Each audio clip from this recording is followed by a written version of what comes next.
waana waxa maanta ina haysta weeyaanoo gaalo ay isu keenba haysatay oo ay maanta u guranaysaa xalanayaa degan waxa degan malaayiin kufaar ah oo isaga yimi caalamka oo ku sheergaroobay hantida iyo dhaqaalaha ummadda Soomaaliyeed bad iyo bariba inay gurtaan sidaa darteed marnaba ma filayaan oo ma doonayaan inay ka shaqeeyaan midnimada ummadda Soomaaliyeed waxaynu ilowsanahay haddaynu Soomaali nahay 1884 ayaa Soomaaliya la qaybiyay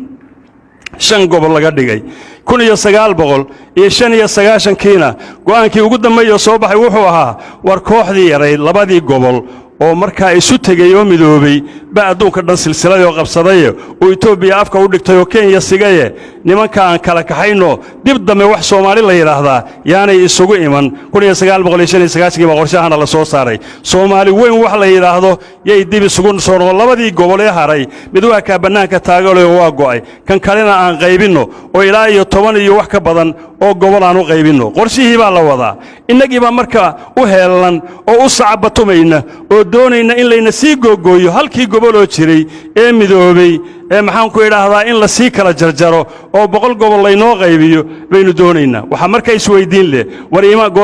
goormaynu ka toosaynaa hurdada goormaynu baraarugaynaa goormaynu islaamku waxa uu ina amrayo oo inuu ku yeerayo khayrka iyo liibaanta goormaynu arkaynaa يعني dadka hadda maanta hogaanka u haya ummadda Soomaaliyeed ama maamul goboleed ha noqdo ama ha noqdo dawladda federaalka ah ama ha noqdo kuwa hadda siyaasiyiinta ay doonayeen inay munaasib qabtaan dhamaantood waxay leeyihiin baacdiineed bay wada leeyihiin oo nin walba oo kamid ah marka laga sheekayo waxa la sheegay inuu diinta wax ka yaqaano maca dalika meesha loo ordayo iyo halkay u socdaan waa hoog iyo ba iyo halaag yani waxa weeye gaalo in maanta loo tartamo oo la yiraahdo iyaga lagu badbaadaya iyaga waxna kala oranaya iyaga waxna la koo sheegaya miyaa la ilaaway dawladii qaranka ay shalay wixii riday iyaga ahaayeen safaaradii Mareykanka ee Soomaaliya ka dhisnayd mala dadka inta badan ma jirin waxan lama socdaan gurufoor wixii la oran jiray ee dawladda ma amniga lumisay ee maxaan ku idhaahdaa gawaarida dhici jirtay ee dadka habeenkii leen jirtay safaaradda Mareykanka laga tamwiilin jiray laga maalgelin jiray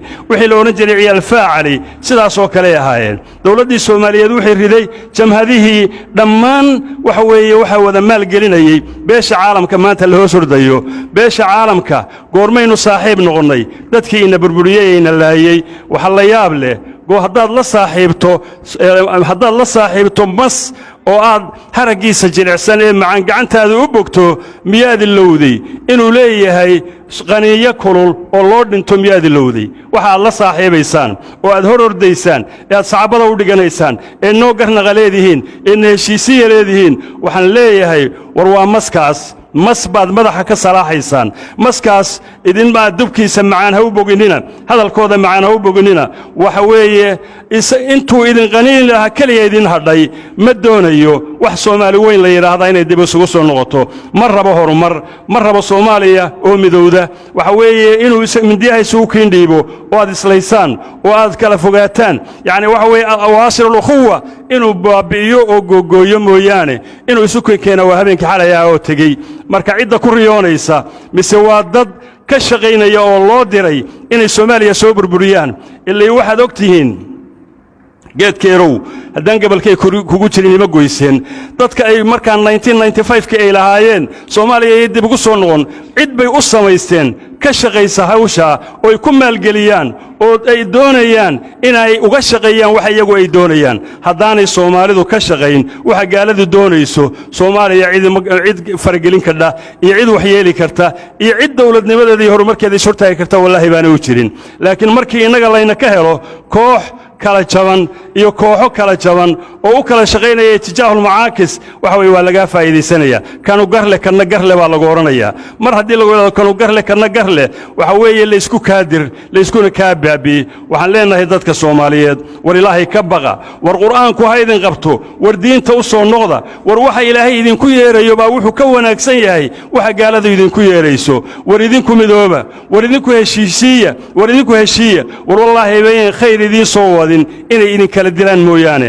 haddii maanta war miyaad ilowdeen taariikhda caalamka adduunka caalamul islaam gaalo isu keentay oo heshiisiisay weli ma dhicinay war baxay baabi'iyeen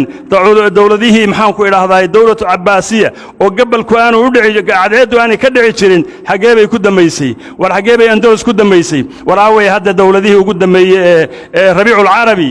xagee bay ku dambeeyeen ciraaq meeday aaway carabi war miyaynaan taa ku cibro qaadanayn war miyaynaan taariikhda arkin war miyaynaan dadnimo lahayn war miyaynaan diin lahayn war dadkaasi madda juhulaaba ma gaala yay u shaqeeyaan ma islaam bay u shaqeeyaan mise gaalo war gaaladaa daba ordaysaan wallaahi bayan khayr idinku wadin halaag iyo god naareed inay idinku ridaan mooyaane war ilaahay ha loo soo noqdo war ilaahay ha loo soo noqdo war aan rabbi u toobadkeenno dhammaanteed waxaan leenahay ummadda soomaaliyeed ama ha noqoto dawladda federaalka ama ha noqoto maamul goboleedada war xaqiiqada hoosu eega war danta muslimiinta iyo shacabka eega war ka taliya waxa dantu inoo ku jirto oo ha ka talinina waxa halaaga iyo burburka inoo keenaya oo 91kii dib inoo ku celinaya war ilaahay ha loo toobad keeno ilaahay subxaanahu wa tacaala haddaynu u noqonno ilaahay wayna badbaadinayaa subxaanahu wa tacaala tawfiiqda iyo talada allah ina waafajo nebiga calayhi salaatu wasalaam xadiiskii aan qaadanno xadiiskiisii almu'minu lilmu'mini kalbuyaan yashuddu bacduhu bacdan